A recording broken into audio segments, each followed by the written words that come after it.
बाइया जेना आज मुझे देखिली गणमाध्यम सामने गिरफ्तारी हेबा समय रे मो ना उच्चारण करिसेंती कि ए विषय रे अर्चना नाग को पचारंतु बोली। आज्ञा आपण मानक जरिया रे मु स्पष्ट कर देबा चाहूची मु ए घटना विषय रे किछि जानि नाही किंबा ए घटना रे पीड़िता को मु चिन्हि नाही। कौन ए घटनार सत्य सत्य सी ही जानिथिबे एवं पीड़िता जानिथिबे, किंतु एतिकी ए केस रु मु स्टडी कली से आज जणै दैछंती समग्र ओडिशावासी को कि से किभଳି कुकर्म रे संपृक्त थिले।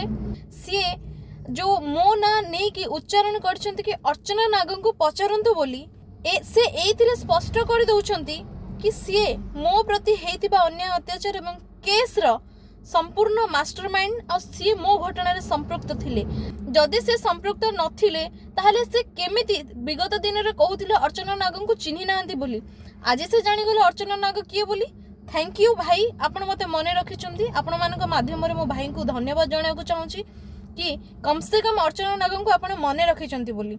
सेकेंड कथा हला आपण आज्ञा आपण की कुकर्म कले कौन कले आ पुलिस मो केस रे आपण कहिथिले कि पुलिस ईडी को मु जानिनी से माने कोन मो कंट्रोल रे बोली। आज कोन आज्ञा पुलिस मो कंट्रोल रे ना सरकार मो कंट्रोल रे। आज्ञा मते ब्लैकमेलर रा आख्या देइथिबा मु अर्चना नाग सही अर्चना नाग मु कहा को कोन कंट्रोल रे आनी परिबी। आपण आपनकर करिथिबा कर्मर फल भोगुचंती भाई। आपण सुधरी जांतु आ अपनिंदा अपजस भौणी को दियंतु नाही।